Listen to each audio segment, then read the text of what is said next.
अंजनगाव सुर्जी शहरातील आठवडी बाजार परिसरात मध्यरात्री अज्ञात चोरट्यांनी धाडसी चोरी करत रोहित ॲग्रो एजन्सीचे कृषी गोडाऊन आणि शेजारील सरकारी देशी दारूचे दुकान फोडल्याची घटना आज सकाळी उघडकीस आली। या घटनेमुळे शहरात एकच खळबळ उडाली असून चोरी करणारे दोन अज्ञात चोरटे सीसीटीव्ही कॅमेऱ्यात कैद झाले आहेत।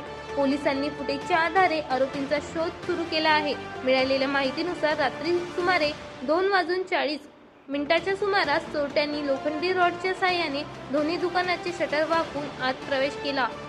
रोहित ॲग्रो एजन्सीच्या गोडाऊनमधून खतांच्या व कीटकनाशकांच्या पेट्या लंपास करण्यात आल्या। त्यानंतर शेजारील सरकारी देशी दारूच्या दुकानातून अंदाजे 30,000ची रोकड चोरून नेण्यात आली। देशी दारूच्या दुकानातील सीसीटीव्ही कॅमेऱ्यात दोन अज्ञात चोरटे चोरी करत असल्याचे स्पष्टपणे दिसून आले आहे। मात्र कृषी गोडाऊनचा सीसीटीव्ही कॅमेरा बंद असल्यामुळे त्या ठिकाणचे दृश्य उपलब्ध झाले नाही।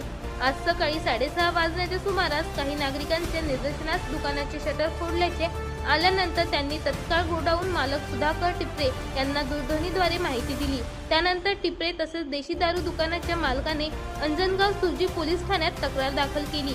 माहिती मिळताच पोलीस पथकाने घटनास्थळी धाव घेत पंचनामा केला असून चोरीस तपास सुरू केला। सीसीटीव्ही फुटेजच्या आधारे आरोपींची ओळख पटवून त्यांना लवकरात लवकर अटक करण्यासाठी पोलिसांकडून प्रयत्न सुरू आहेत।